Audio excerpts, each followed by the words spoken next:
Can you confirm that the questions were sent much earlier? If you're very keen, the questions were sent. That is the block paper 1, the first block, or what you call the mock paper 1. Was the paper sent much earlier? Can we confirm that we have our paper that we are revising today?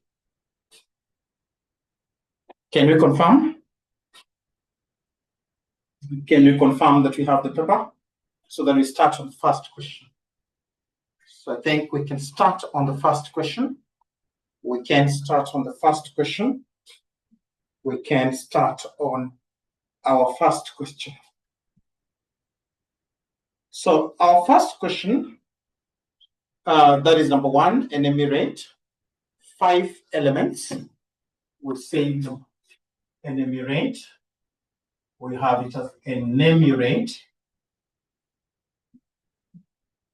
What we call 5 elements. Elements of what we call assurance.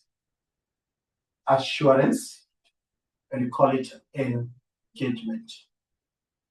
So enumerate, it's called 5 elements of what we call assurance engagement to get the team. So the first thing that we need to understand is what is assurance engagement. What is assurance? Assurance engagement. What is assurance engagement? That is the first thing that we need to define altogether.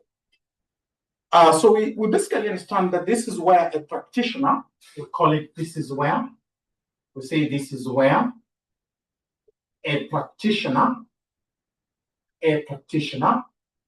so this is where a practitioner or an auditor is engaged to measure. We say is engaged to measure, a given, we call it a given subject matter,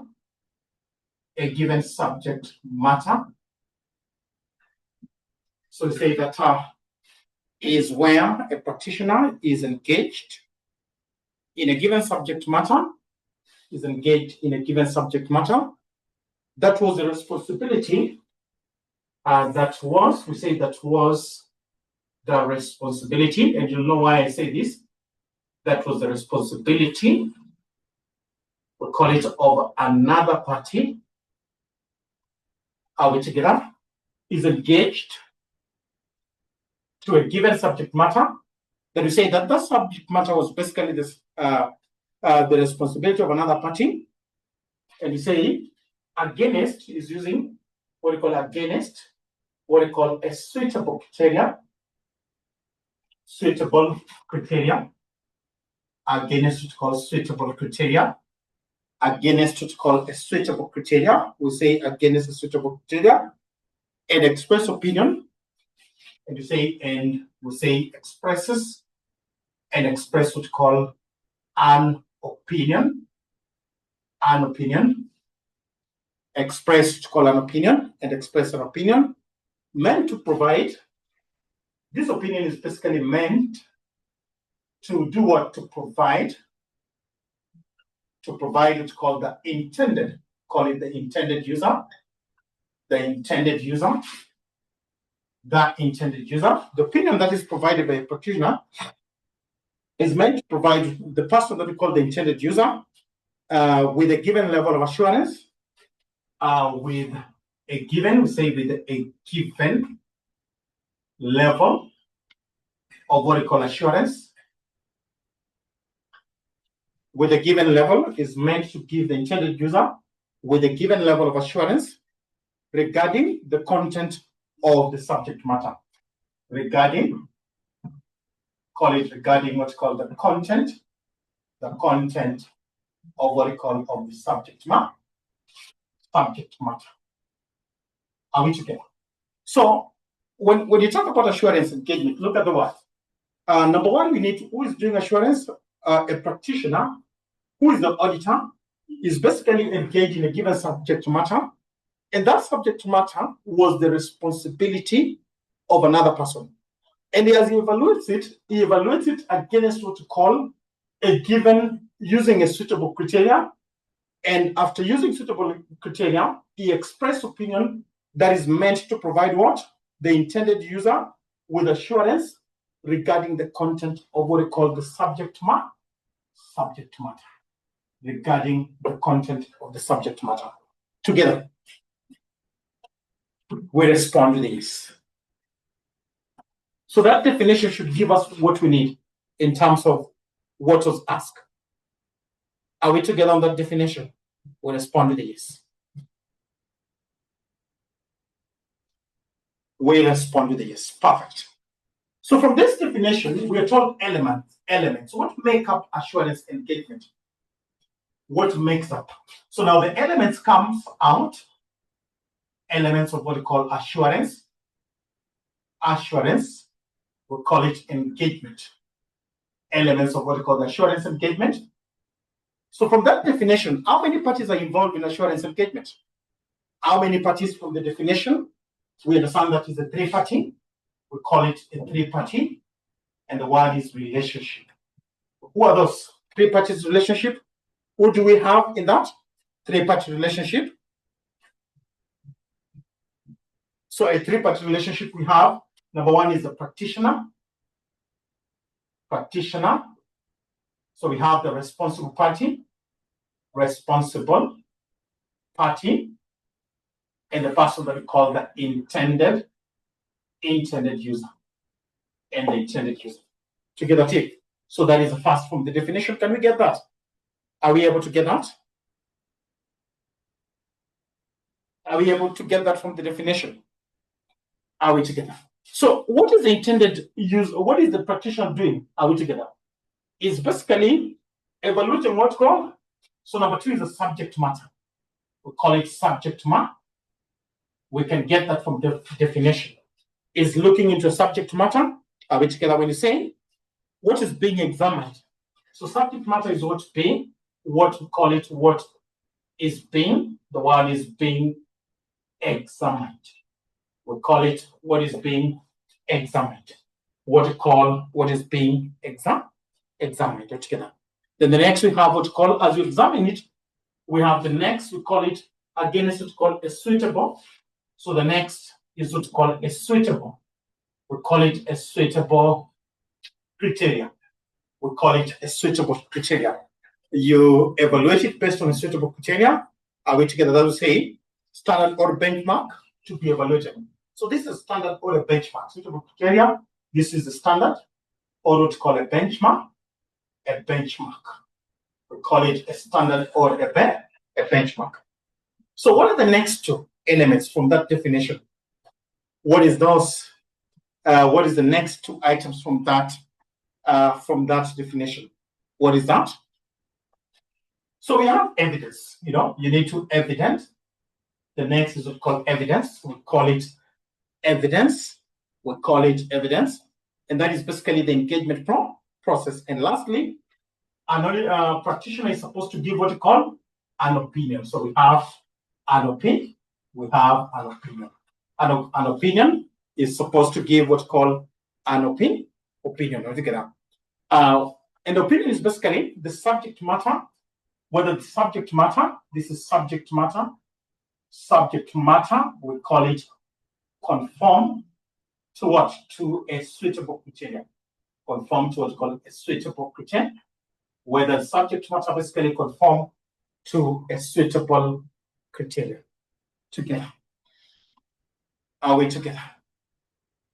And we respond with yes, if we are together.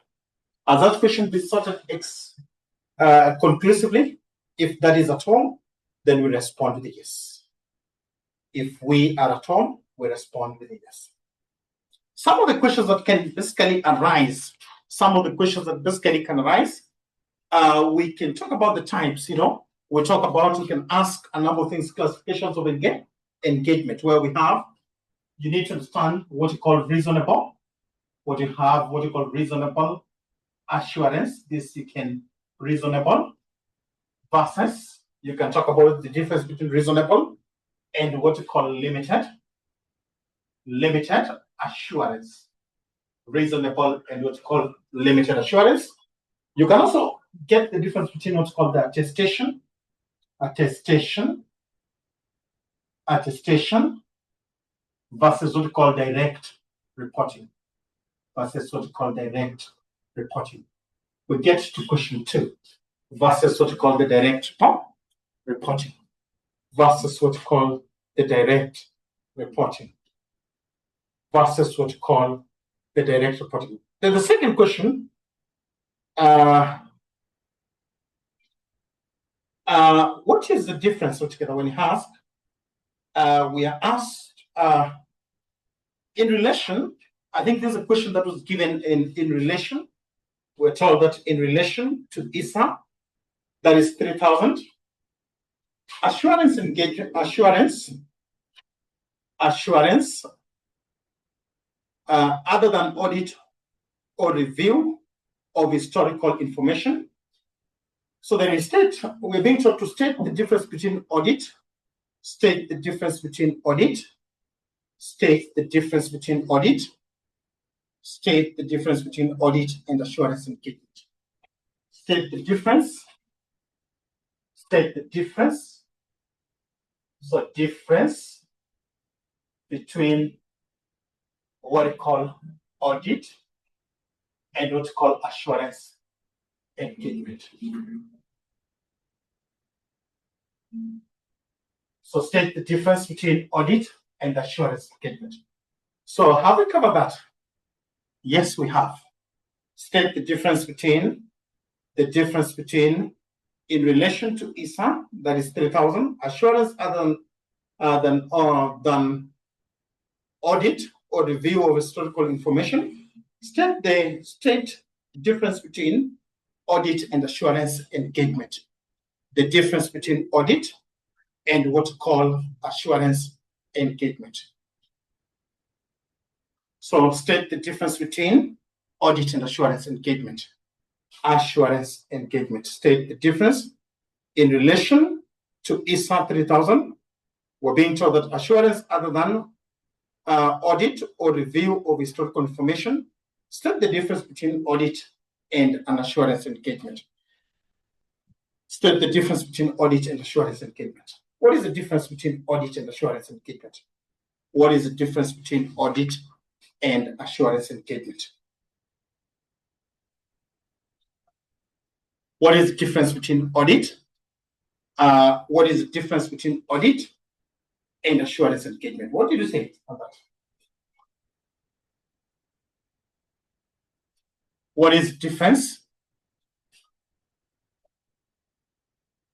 So I want to ask a question. If I have review and external audit. External audit. So what would be the difference between review and external audit? What would be the difference between review and external audit? What would be the difference between review and what's called external audit? What would be the difference? Are we together? So when you talk about review, what would be the difference between external audit and review? What would be the difference between review and external audit? What is the difference between review and external audit? So on reviews, for example, in terms of the level of assurance, we understand if you look at reviews, if you look at review, we require what we call limited assurance. When it gets to review, we have what we call limited assurance. We have what we call limited assurance. When it gets to review, we understand that there is what we call limited assurance altogether. But then when it gets to what's called the external audits, we require what we call high level assurance. We require what we call the high level assurance.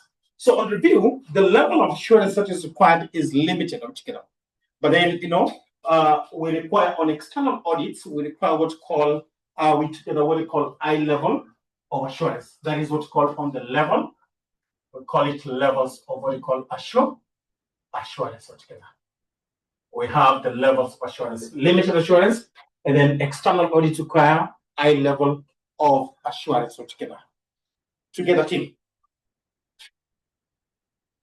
Are we together?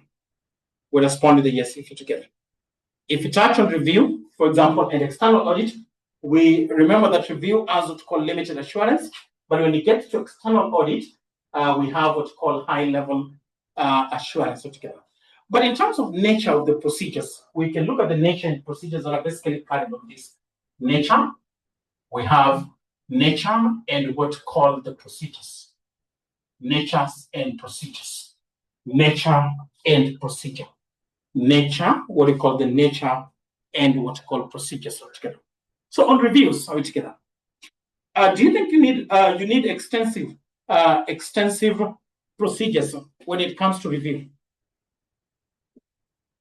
Do you need extensive procedures? Definitely not. When you're carrying out a review, we only need what we call inquiries and analytical procedures. We basically need inquiries, what we call inquiries, and what's called an analytical procedures. So, but when it comes to external audit, there's what we call extensive. We have it as extensive procedures. We have it as the extensive procedures. We have it as extensive detailed procedures altogether. So we have what you have what call inspection, you confirm, you test altogether. Are we to get this confirmation, this inspection, you test to get the solution. So when it comes to external audits, then we have what's called extensive procedures. We have what's called extensive procedures. Are we together? Are we together? So when it comes to reporting outcome, when it comes to review, reporting outcome. So what do you call the reporting outcome? When it comes to what's called reporting outcome, what is expected when it comes to reviews? When it comes to review. So this was basically audit and non-assurance. This should have been non-assurance altogether. Non-assurance. So when it comes to reporting outcome, what do you expect in terms of reviews as non-assurance? What is the reporting outcome? So when it comes to this, we're not supposed to, we simply express what you call a conclusion, express what you call a conclusion. There's need to express a conclusion, but not opinion. We express what you call a conclusion, but not an opinion. What about when it comes to audit, external audits? When it comes to external audits, what do you expect when it comes to external audits? So you're supposed to provide what's called an audit opinion. Provide what's called an audit. Provide what's called an audit opinion. Provide what's called an audit opinion. So for reviews, you basically, which is a non-assurance engagement, you basically need to express what's called an opinion, a conclusion. Are we together? You basically need to do what? You basically need to do what? Just express a conclusion, but not an opinion. But now for external audits, we basically we require to provide what's called audit opinion. Remember, the primary goal of an audit is basically to provide what's called an audit opinion altogether. In terms of cost and times, are we together? In terms of cost and time, in terms of cost, what we call cost and what's called time. In terms of cost and time, which requires a lot of cost in terms of review, which is a non-assurance engagement, and non-assurance engagement, like the review, in terms of cost and time. In terms of cost and time, what is required? So this is less costly, and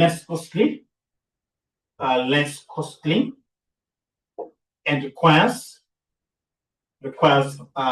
less time. So this is basically expensive, and requires what's called a lot of time together, and requires what's called a lot of time, and requires what we call a lot of time together. and basically requires what we call a lot of times. So when you look at reviews which are non-assurance engagement, we understand they require limited assurance. This also requires high-level assurance. Then we have what we call the audit procedures. So for the audit procedures, you require inquiries and analytical reviews, but this you require extensive procedures. There's confirmation, there's inspection, there's observation, we together on audit together. Based on reporting outcome, for the non-assurance like review, we basically require what we call, we need to express what's called a conclusion. We need to express what's called a conclusion. But now for the audit, we need to provide what's called an audit opinion. Is that at all? We respond with a yes. If that is at all. Together, we respond with a yes. We respond with a yes. I want to speak on the next question. On the next question.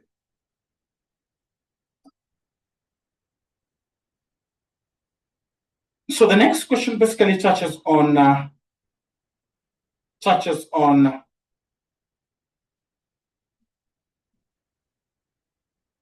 next question touches on open that.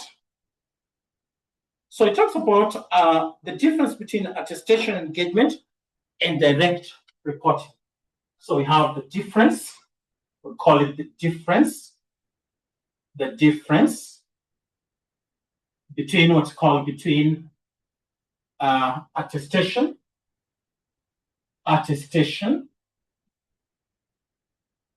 engagement, and direct reporting. So the difference between attestation engagement and what's called direct reporting. So we start with the attestation engagement. We start with what's called attestation engagement. We start with what we call attestation engagement.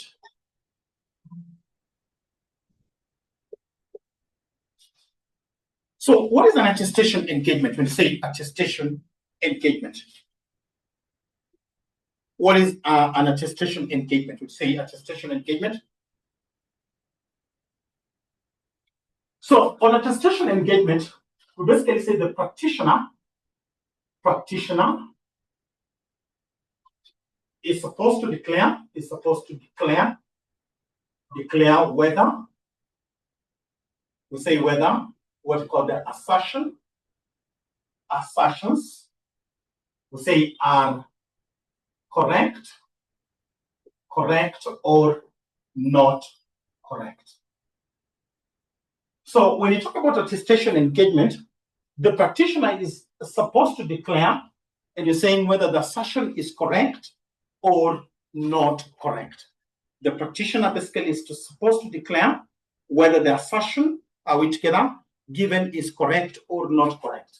So this is the assertions given. Assertion given is correct or not correct? Correct. So what are assertions? Assertions. What are assertions?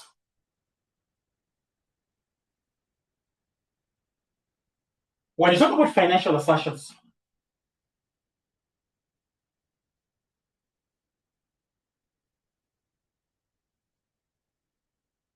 so when you talk about financial assertions, what are our financial assertions?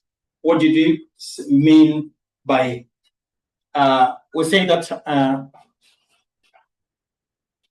what did you mean, what did you say by financial assertions when we are talking about assertions? You say the director's representation and bonded in the financial statement. So this is basically to declare whether assertions made are basically correct or not correct. That is attestation. But on the direct reporting, when you talk about direct reporting,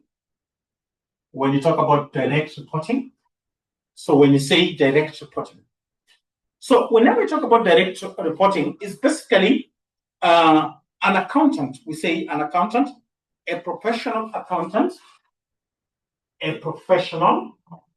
we say that professional accountant on this, a professional accountant, we say is engaged to provide what we call a specific, is engaged to basically provide what we call a specific. An accountant, professional accountant, is engaged to provide a specific report. We call it report on what we call on certain aspects. So a professional accountant is basically engaged to give what we call a specific report, a special report on some aspect of the plans, on certain aspect of plans, on certain aspect of the plan's affairs. That is what we call direct reporting. On certain aspects of what we call the plant affairs. So a professional accountant is basically engaged to give what we call a specific report, or what's called a special, we just call it special report. We call it special report on certain aspect of what we call the client affairs. That is what we call direct reporting. Give me a yes if you're together on that. Give me a yes if we are together on that. Before we move to the next question. Before we move to the next question, give me a yes if we are together. So in terms of difference, what would be the difference between those two? In terms of difference, what would be the difference? If I was to have attestation, and then you have direct reporting. Based on definition, direct reporting. So what would be the difference? If I had those two, what would be the difference? So we have what we call management assertions. So when it comes to attestation engagement, management assertion is present altogether. Management assertions are present altogether. Then when it comes to direct reporting, assertions basically say are absent altogether. Then we talk about auditor's role. In auditor's role. So what is the auditor's role in attestation engagement? What have we said is auditor's role? So it's supposed to declare whether management assertions are correct or not. So we say evaluate what we call the management assertions. Evaluate what we call a management assertion. What about direct reporting? On direct reporting, what do we have on direct? So we say this is a special report. So we basically say directly evaluate the subject matter. This is directly, we say evaluates what we call a subject matter. This directly evaluates, that is what we call a special report altogether. A special report altogether. So auditor's conclusion. We have auditor's conclusion. So what is the auditor's conclusion? So this is basically opinion on management. It provides opinion on what we call on the management assertions.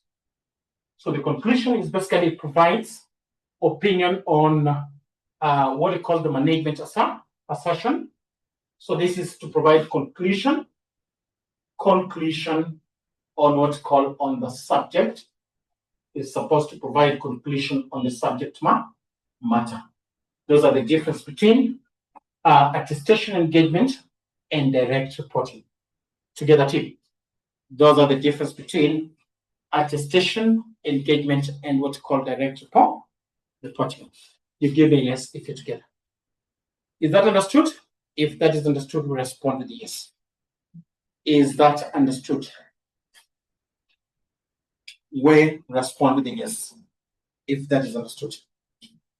Are we together, Flo? Perfect. Shadi. Are we together, John? Are we together, Zepe? Are we together, Nyokabi? So the next question, we can open that question on the next question. The next question. We open the next question. So the next question touches on I lined 5 threads.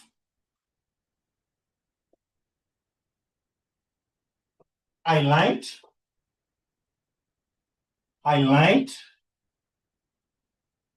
what we call 5 threads to what we call to align 5 threads to an external auditor, external auditors, independence. Did you do this? Yes, we did. How do we remember this? How do we remember this? How do we remember these threats to external auditors' independence? Asif. So what is A? Asif. What did you say on A? A, what did we mean by Asif?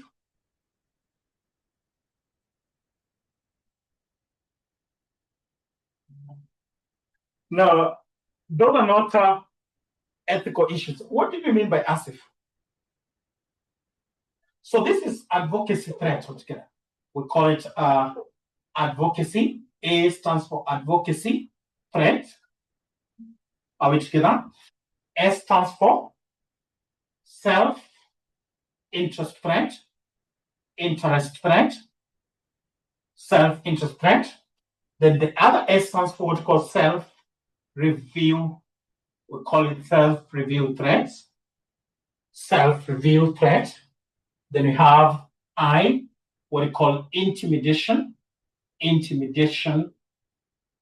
threat. And lastly, F stands for what we call familiarity threat. And this stands for familiarity threat. So ASIF, that was the name. So I like 5 threats to external auditors' independence together.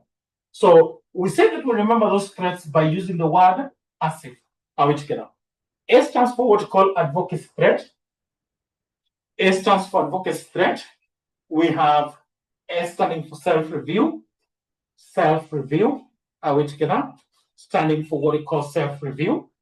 Then we have self-interest. We have intimidation. And then we have what we call familiarity. Are we together? So when you talk about familiarity, what is familiarity?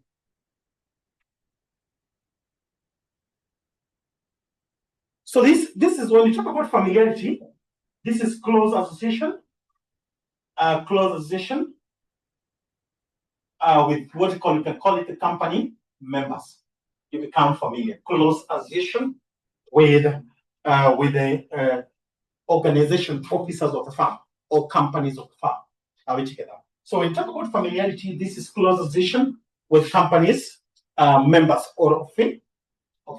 Are we together? Official. So when you talk about intimidation threat, what is intimidation? When you say intimidation. So auditor acting under duress, we call it auditor acting under what's called under duress.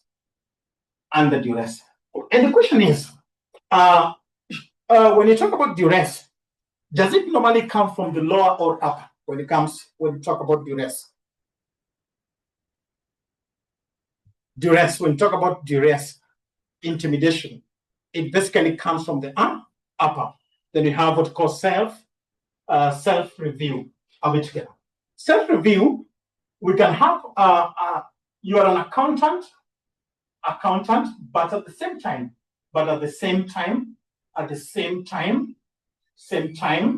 you are the auditor. Are we together? Do you think if you're the accountant and at the same time auditor, would you pinpoint out that you are wrong as you're doing your accounts? Would you pinpoint that you are wrong as you're doing the accounts? Would you basically throw yourself on the box and say you are wrong? Definitely. So that is what we call a self-review threat. Then when you talk about self-interest, what is self-interest threat?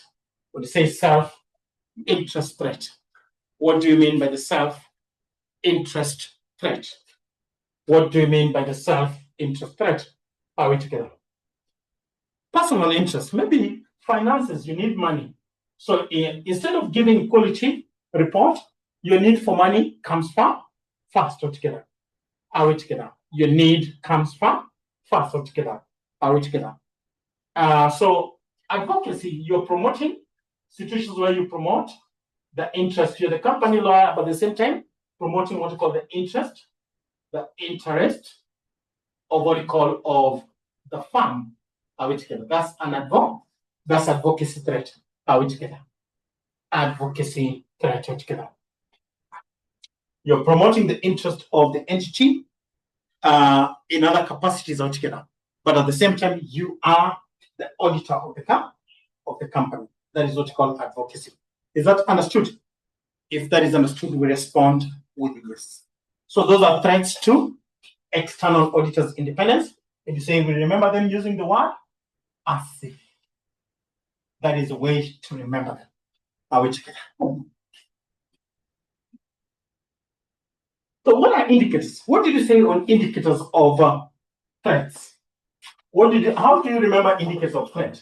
Because you can get an essay, maybe the next paper or this paper will have an essay. We talked about indicators of threat. So how do you remember indicators of threat? Full stop. Perfect.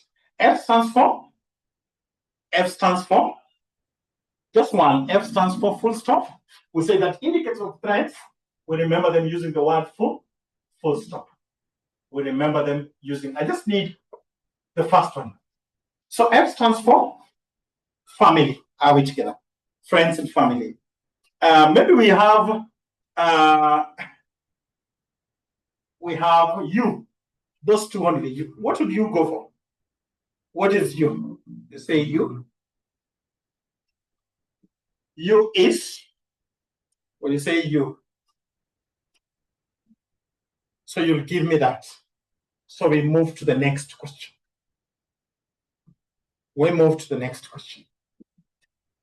So the next question, as we open that, so we're told that enumerate the content of audit engagement letter. Enumerate what we call 6 content. We call it content of what we call the engagement letter. Engagement letter. Very important. That is ISA to 10. So who writes an engagement letter? Yes, undue dependence, that's okay. Who writes an engagement letter? Enumerate 6 content of what we call engagement letter. So who writes an engagement letter? Who writes an engagement letter? Where does it come from? An engagement letter. Who writes it? Is it the auditor or the client who comes up with the engagement letter? Who writes the engagement letter? Lillian, who comes up with the engagement letter? Who writes the engagement letter? It is the auditor. Are we together? Then what happens? He signs it, but at the same time also the client signs it altogether. So what is the content? As you write the engagement letter as an auditor, what do you again, also engagement letter is very key. Are we together? When you're sued for liability, you need to stem out what you do. But one of the first things that the engagement letter, one of the content is what you call objective and the scope of audit. So what is the objective of audit? So one of the content is objective, and what you call the scope of what you call of audit. It carries what you call objective and the scope of audit. What is audit intending to achieve? That is the first objective. John, are we together? So the first objective of an engagement letter is basically the scope, objective and the scope of audit. John, are we together? Objective and scope of audit. We respond with a yes. Objective and scope So we also have management responsibility. Are we together? Management responsibility towards financial statement. So we call it management responsibility towards what we call towards financial statement together. So one of the things, management responsibility towards financial statement. What is the role of management towards financial statement? Who prepares? Who designs control? Is it the auditor? Who designs? Who is responsible, charge of controls? When an auditor comes, it is the management together. The auditor comes to check whether the controls are effective together. But it's the role of management basically to design and implement control and make sure that controls are good together. Remember when you talked about the management letter? When you talk about another letter, we call it the management letter. After talking about ICS, what did you say management letter is? Who writes the management letter? Who writes the management letter? Who comes up with the management letter? Who comes up with the management letter? It's the auditor. But now the management letter, in this case, the auditor basically pinpoint weaknesses that have been seen in the internal control system. And the auditor comes with a recommendation. How better do you make those controls effective? So say that management responsibility for the financial statement, then you say the form of report to be used. We have what's called the form of what we call of report to be used. We call it the form of report and say it to be used. We have use of the work of internal audit. To what level use of the work? We can talk about use of what we call the work of what we call internal audit. Use of what we call the work of internal audit.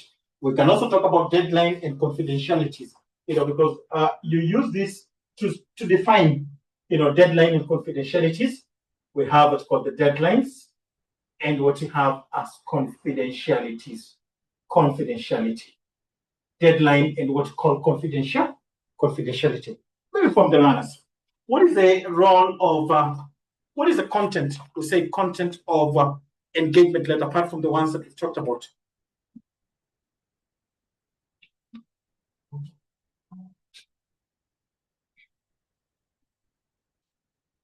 This should be simple. Because this letter defines your score. You talk about even the complaint procedures. How do you go about issues? Complaint procedures. Complaint procedures. Terms of engagement. Perfect. Terms of engagement. I'll give the terms of what we call of engagement. We have it as the terms of what we call engagement. Understood. Terms of engagement. I hope that is understood. Terms, yes. The fees, yes. You give the fees. Perfect, Peter. The fees should also be there. You make it clear how we together. And then we talked about the purpose of engagement letter. Purpose, we did talk about what we call the purpose. We talked about what we call the purpose of engagement letter. Engagement letter. So engagement letter is basically now it confirms what the auditor and the client spoke about orally. Which is a formal confirmation of what was basically spoken orally. So what is the purpose of engagement letter? That can be done by you. Can you provide that? Can you do a research on that, or just get back to what you did? Purpose of what we call the engagement letter.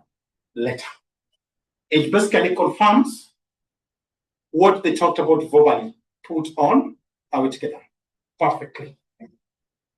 So I want us to proceed to the next question. We open that question. What does that question say? We open that question. So the next question, the examiner asks us, examine the importance of materiality assessment to an auditor. examine what we call materiality assessment, we say to an auditor. Materiality assessment to an auditor. So what is key is basically to understand what materiality is. Before we understand, we say that examine materiality assessment. Outline, we could say that enumerate importance. The word is importance. We call it importance of materiality assessment to an auditor. So the first thing to understand is what is materiality. What do you say materiality? Materiality, in simple words, what is materiality? Before we talk about the importance of materiality assessment to an auditor. So once we understand what materiality is, then it becomes very simple. So when you say materiality, an item. So materiality seems, we talk about what we call impact of an item. We just have it as an impact of what we call an item. Are we together? When we say that if an item is material, significance or impact of an item, so we can call it impact of significance of what we call of an item. So when we basically understand that if an item is material, we basically understand that if an item is material, what happens? What will happen if an item is material? Its omission or misstated in the financial statement affect what's called users of financial information. We basically understand that its omission or misstatement basically affects what we call users of financial information. But again, different organizations have what's called different materiality, what we call materiality level. Different organization basically has different materiality level. So for example, if you lose 1 shilling, would that be much? For example, we say, let's not talk about learners. We just say Safaricom together. What is the impact of 10 shillings? Let's say a difference of 10 shillings to Safaricom. Does it have an impact? Does it have an impact? Would it have an impact in Safaricom PLC? Would that be material? What about, for example, let's say to students, if even 100 shillings would still have no greater impact. What about to students? Let's say, for example, to students, 100 shillings. Is it material to students? So we're just going to talk about materiality assessment altogether. Very material. That would be very material. So this question was basically, once you understand that, what is the importance of materiality assessment to an auditor? Once we assess and get materiality level, what is the importance of materiality assessment to an auditor? So one of the things that it does, it influences altogether. For those items that are material and they were not, it influences what we call auditor's opinion. Influences, we call it influences what we call the auditors. It does influence what we call auditor's opinion. We say it influences what we call the auditor's opinion. That is the first importance of materiality assessment to an auditor. It influences what we call the auditor's opinion altogether. Whether an auditor is going to give a qualified or unqualified opinion, it is basically influenced by what we call by materiality level. Then we say it does what we call determine. We call it determine what's called the amount of what's called evidence. It does determine what's called the amount of evidence to be gathered. It does determine the amount of evidence to be gathered. Are we together? So again, materiality level will dictate auditor's test.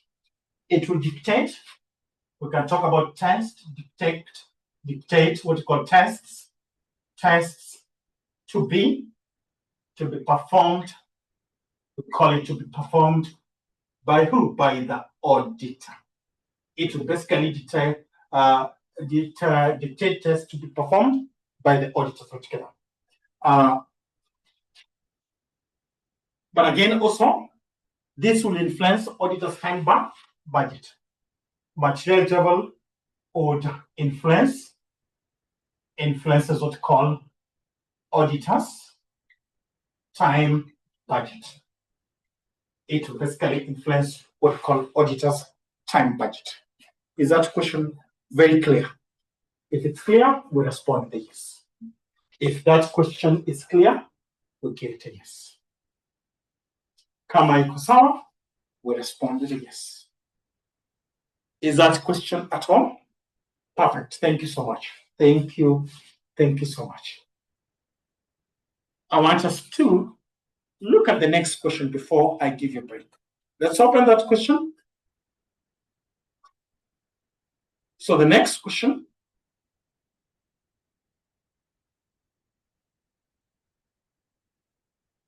So this is on audit evidence. So we're being told that international standards on auditing, that is ISA 500, that is ISA 500, audit evidence. Have we done audit evidence? We did that. Requires that auditor to obtain what we call sufficient and what we call appropriate audit evidence to support what we call, to support its completion on test of transaction and therefore is report. So we say appropriate evidence is reliable. So describe 5 factors that would influence. Describe what we call factors. Describe, that is the next question.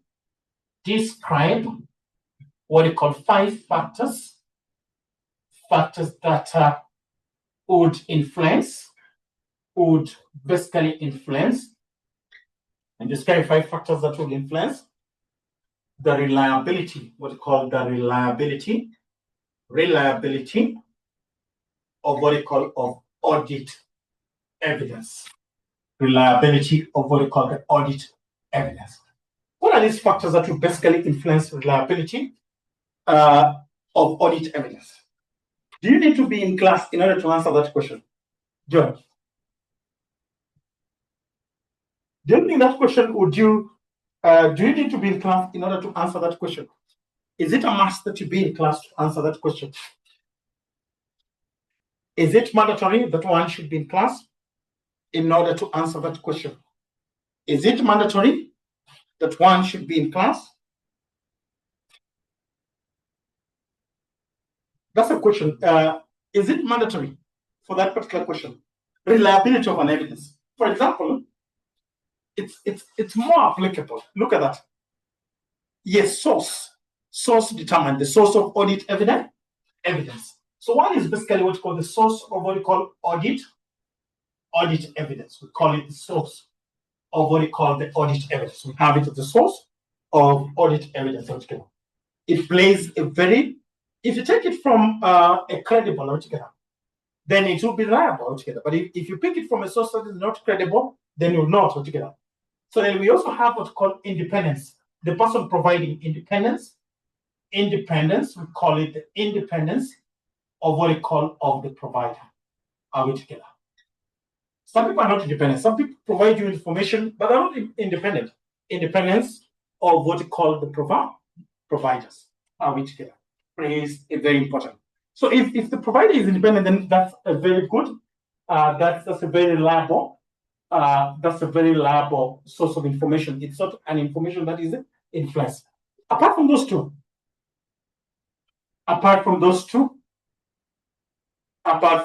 factors that will influence reliability of an audit evidence. So timeliness, if it comes timeliness, we have what's called timeliness. If it comes within time, within exact time. We have what's called, yes, controls altogether. Effectiveness of control. Those accounting system, you can talk about effectiveness of the controls. What we call effectiveness. Effectiveness. We call it, or what we call, of the controls. We call it effectiveness of what we call the control.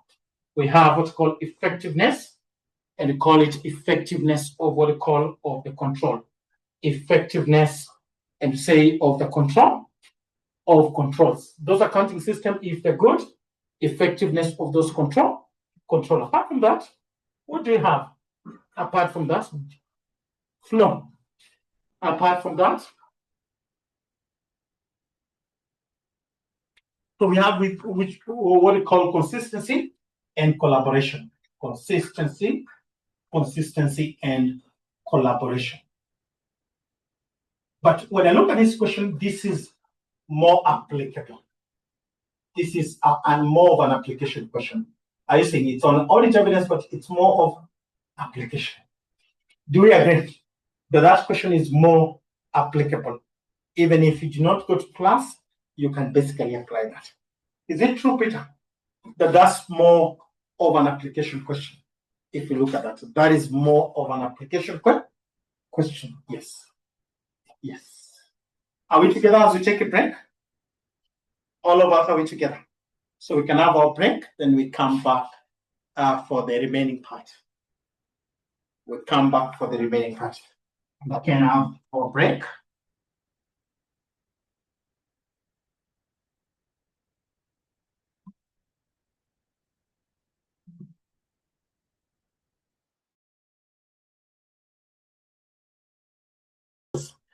Yes.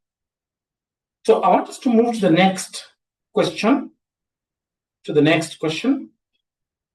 We open the next question. We open what we call the next question. So being told that director, so the question is director of Viatu Limited, a shoe manufacturing company, have been advised to employ employ services of a forensic accountant. This is an effort to stop the rampant cases of theft in the company that involves employees in the production department and the finance department. So in few cases, the company has had problems with insurance claim. So number one, you're being told, explain the term forensic accountant. Explain. Number one is explain. Explain what you call a forensic accountant. As we do these questions, I always ask, have we done this topic? Do we have the video for that?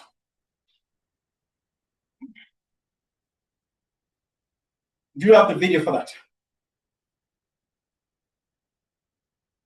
So the questions are in the group. Somebody to provide the question.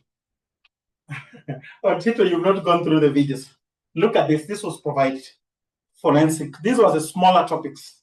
That were provided. They are there. Who can confirm that that is there in our videos? Is it there? Can somebody support Mwalimu and say it's there?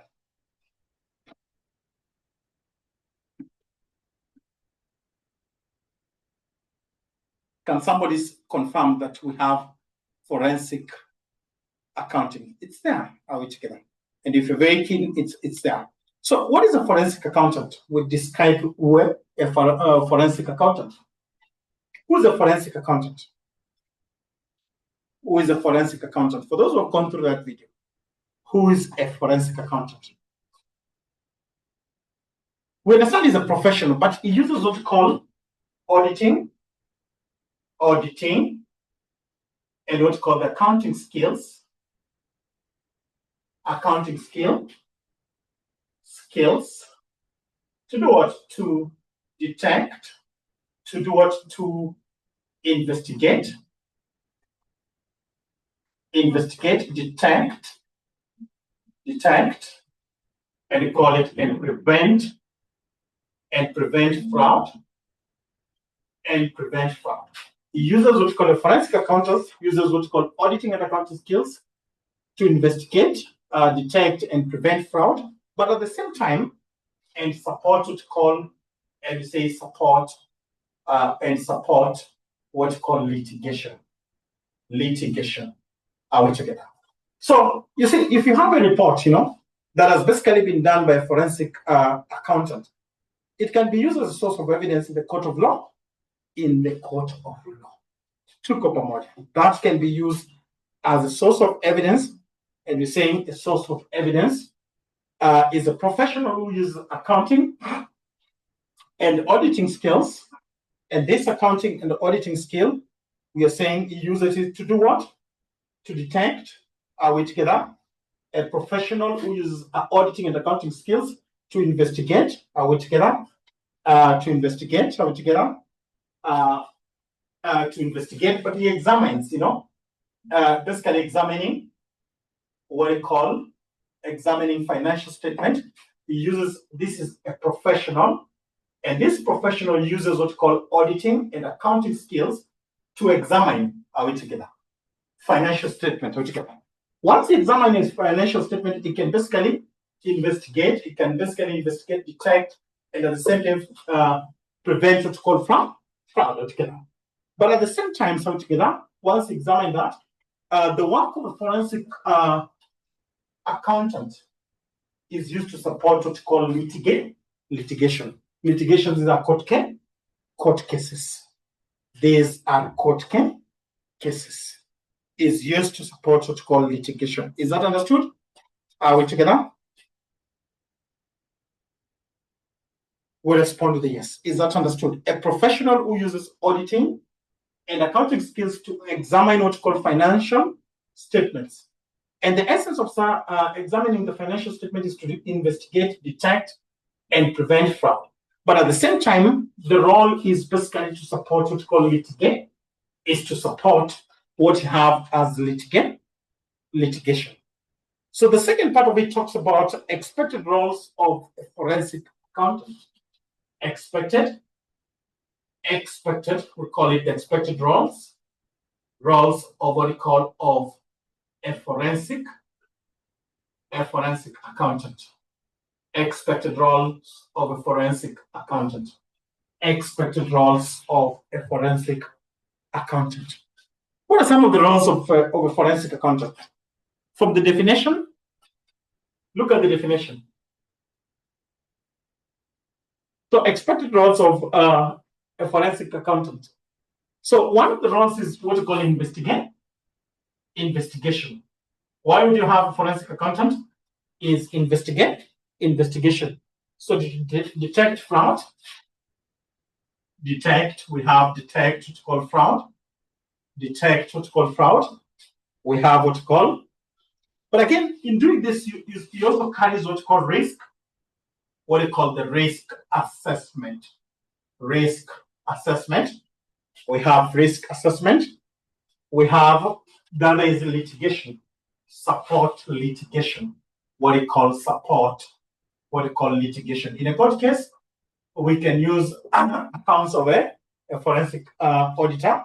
Then we can also have one of the areas, one of the areas where we require what we call, like in this question, we have what we call insurance claim analysis. You can have what you have as insurance claim analysis, where people, do we have a lot of fraud under insurance? Do we have a lot of fraud under insurance? Yes, there's always a lot of fraud where somebody just take a cover, take a cover with an intention of doing what?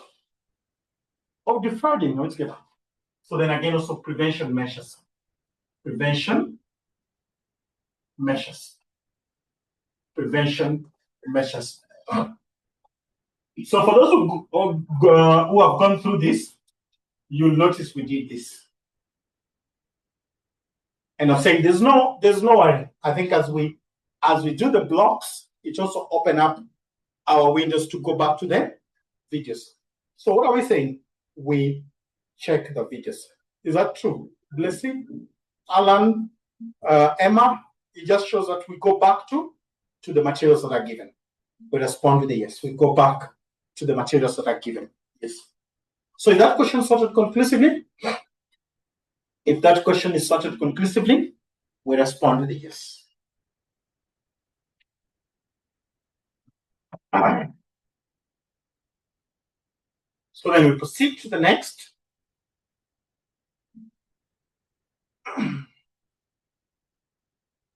So the next we're being told summarize 4 ways in which management summarize. It talks about summarize.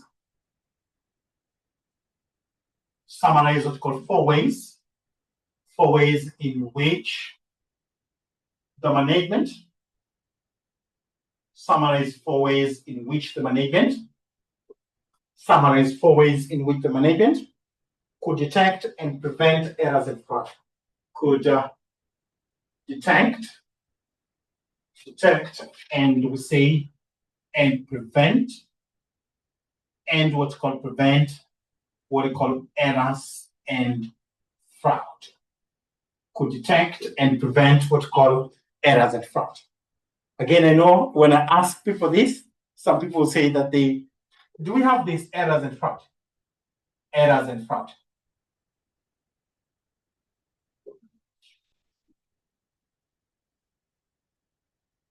Do we have materials on errors and fraud? Do we have errors and fraud? Somebody has to respond. If you have them, you let me just know. Do we have this? Errors and fraud? I'm very keen on that. Do we have errors and fraud?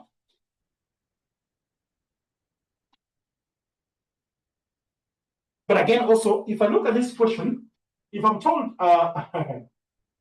between error and fraud, what is the difference between error and fraud? What is the keyword? We'll talk about what is the difference between error and fraud. If I'm to ask, good people, if I'm to ask on errors and fraud, before we talk about how to prevent errors and fraud, which one is deliberate? Yes. Yes, fraud is premeditated. So fraud is basically deliberate. Are we together? So this could be a mistake altogether. Fraud is basically deliberate altogether. So how do we, for example, now we've started on the block, how summarize 4 ways in which the management could detect fraud and errors? Internal control. That is so big. It's a very good answer, but the danger, if you tell me internal control, it's more general. Internal control, this answer is more general. Do you get me? It's a very good answer. Are we together? It's a very good answer, but I would say that this answer is more general. This answer is more general. This answer is more general. That's the issue that I have. Yes, segregation of duties. Segregation of duty. One of the ways. So those are part of what Abdul Nasir is saying. What are components of ICS? I hope we remember. Segregation. One of it is segregation of duties. Are we together? Segregation of duties. So that you can, know what is happening. Are we together? Are we together? Rotational. That's more of segregation. Are we together?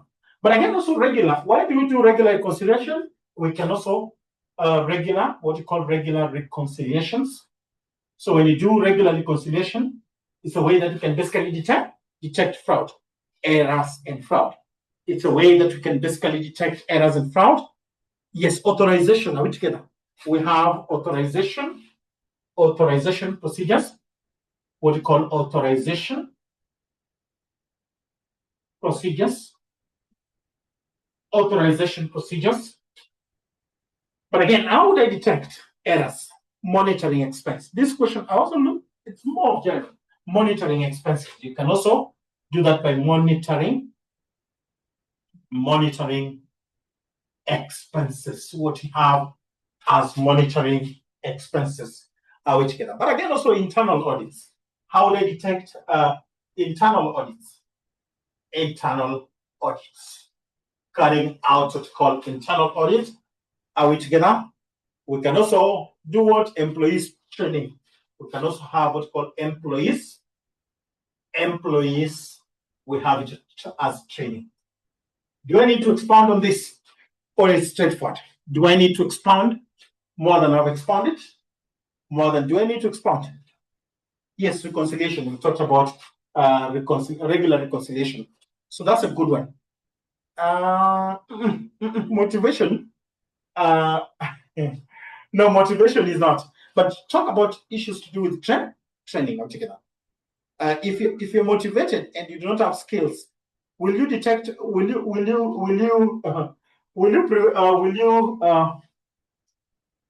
you detect fraud? So motivation, but I'll pick what we call employees training. Training gives you skills to be able to pick out what is wrong. Are we together?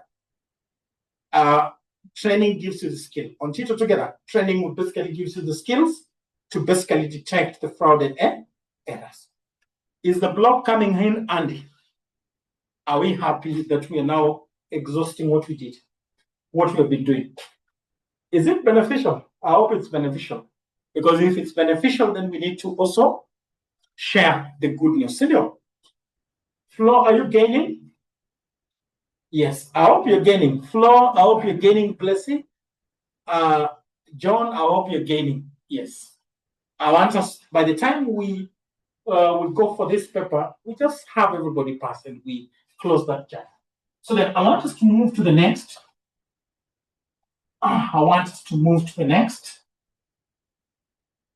So we try and finish this block paper one. This blocks to mock paper one. Mock paper one.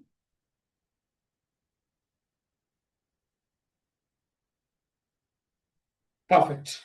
So mock paper one, I want us to try and finish this. So explain internal control procedures that organization should have in place of the following.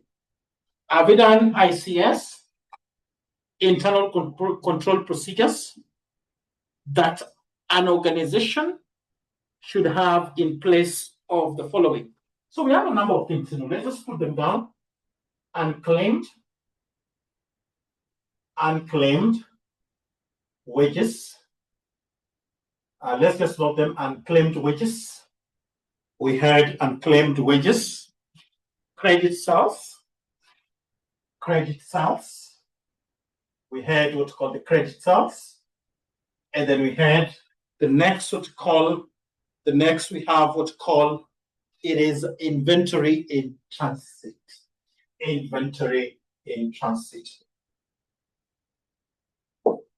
So what are some of the controls?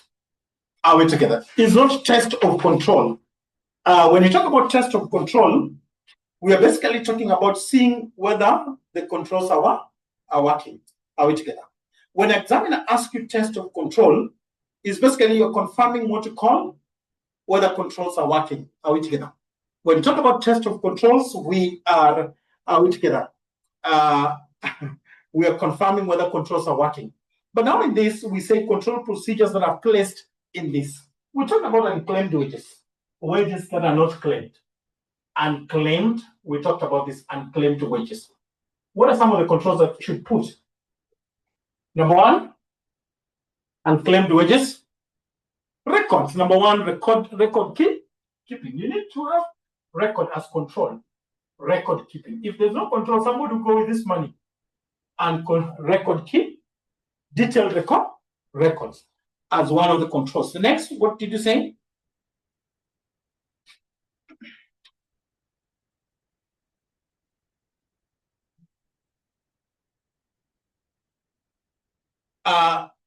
We said a number of things. Record keeping, detailed record,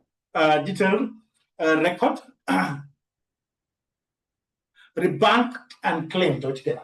You take them to accountant and rebank and claim wages together. You can talk about rebank, what you call unclaimed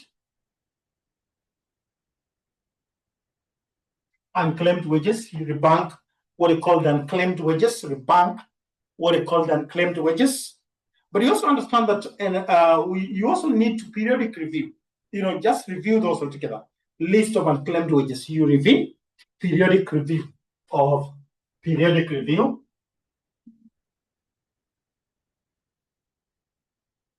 Review to check. Another one, periodic review.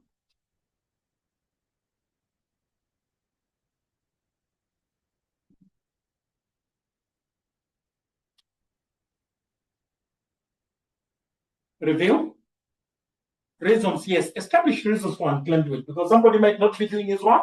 Reasons, establish reasons for what you call for unclaimed, for the claimed wages. But I will tie these reasons for the unclaimed wages. We can talk about what we call clear documentation altogether. Have what we call clear documentation. Have what we basically call clear documentation. We should have what we call a clear documentation. We have what we call a clear documentation. We should have what we call a clear documentation. So those can be enough for that. So then we go to the credit cells. We proceed to the next, what we call the credit cells. Credit cells. Credit cells. What should you do? What are some of the control procedures placed for credit? Do you approve? Do you allow every person? No. Customer credit approval. Not every person. It should be approval. Customer. We have what we call customer. We call it credit approval. We should have what we call the customer's credit approval. Customer's credit approval. Yes, invoice and documentation check. Invoice and documentation. And what we call documentation check. Then for these theories, you can always defend yourself altogether. Then you can also talk about regular invoicing and statement altogether. Prepare credit control. Yes, credit control account. Debtors control account altogether. So debtors control account, regular invoicing and statement. So regular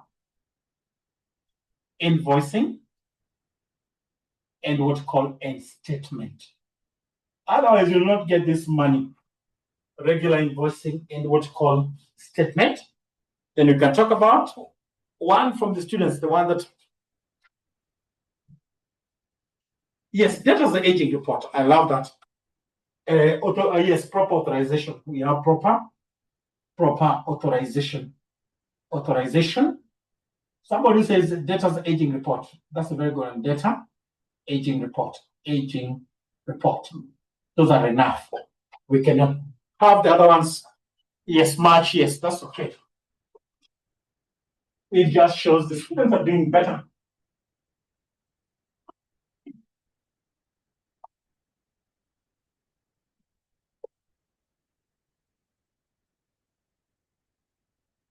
So then we have, lastly, on what you have as inventory in transit. Inventory, call it in transit. Inventory in transit. So what are some of the procedures for the inventory in transit? What do you do? Inventory. You can lose them altogether. In transit, if it's shipping, you take an insurance. Some of the controls, shipping insurance are some of the controls. Shipping insurance altogether. You can lose the stock. So you can have shipping insurance. Apart from that, but again, also real-time tracking. You can also initiate what's called the real-time, we call it tracking. Call it the real-time tracking. Real-time tracking. Transit is just movement. I explained the term transit in movement altogether. Transit is basically movement. Not yet received. Goods shipped from one supplier but not yet received. So are we together? Not yet received to organization warehouse altogether. So there's a chance that you can lose them. So one of the controls is just take an insurance. You have the real time. You see what is happening. Real time tracking. We can also clear purchase order. We should also have what we call clear purchase order. Clear purchase. Call it purchase order. Clear purchase order. And last one.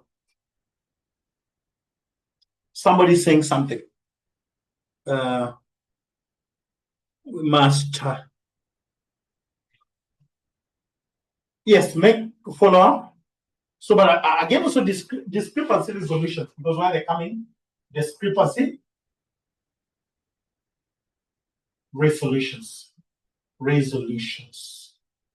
discrepancy resolutions. Together, team, we have what we call discrepancy resolution. I want us to open the last block question. So I don't know if we can be able to do 10 papers. Yes. How many classes do you have to them? From we're able to do, if you're able to do 10 papers, that will be good for me. Are we in a position to do the 10? We have about 8.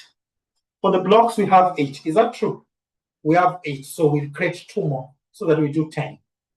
Are we together? 10, that would be 10, that would be 100 questions. Yes, so that should be okay.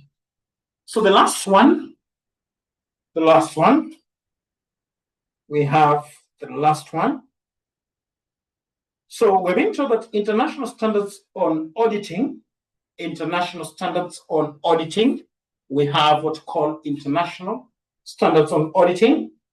That is ISA 230, that is audit documentation. Have we done audit documentation? Audit documentation. Can you confirm that we did audit documentation? Yes, we did. Yes. And I hope you went through. Requires that auditor maintain what we call all information, records, and documents gathered during the audit. Required analyze 4 matters.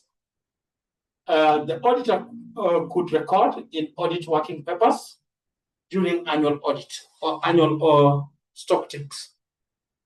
Records. Analyze 4 matters in auditors that auditor could record in audit working papers during annual stock take. Annual stock take. Matters on annual stock take. Stock take. Who holds ownership? Who holds ownership? Who holds ownership? Ownership, we say, of working papers. Who holds ownership of the working papers? Is it the auditor or the client? Who holds ownership of the working papers? It is the auditor. And we did a question in 2023. So what are some of the matters that should be in annual stock take? So what are some of the, should be highlighted? What are some of the matters? So that we close it. What are some of the issues that should basically be? So we have issues to do with what should be there in the working papers on annual stock take. What you normally write on the annual stock take? What do you always? Somebody? Yes, variance altogether. So, but you also have stock count procedures. We have issues to do with the stock count. There's variance report, the stock count procedures. We have the stock count procedures, stock count procedures. You have the stock count procedures. We have the stock count procedures. We have inventory valuation methods. So how have you inventory? You can also have the inventory. We have valuation methods. You can have the inventory valuation methods. Are we together? Are we together? Variance, if any, variance report. Are we together? Variance. You can have variance report on that, etc. Then I give the other students as assignment. Give me 2 to 3. Nipatie 2 to 3. So 2 to 3. Get for me 2 to 3. Are we together? What should be there? Is that okay? So I give this after giving this. I leave you with 2 to 3 as assignment. That can be done. That's not a huge assignment, so you can give me that. So we can close it there for today. Please send that assignment.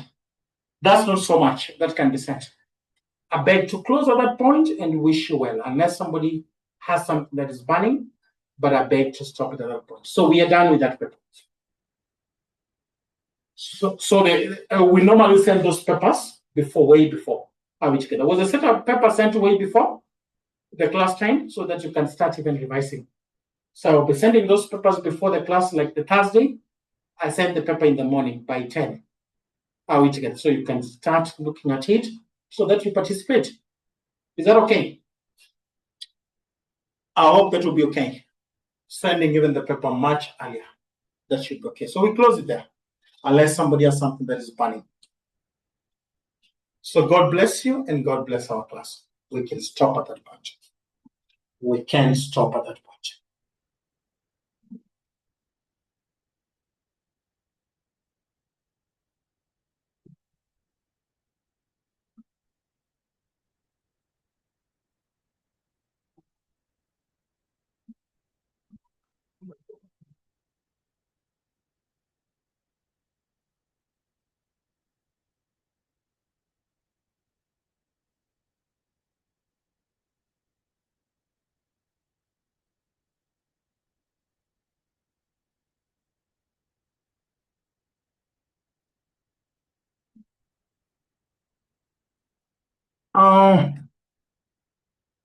For this class, Alan, for this class,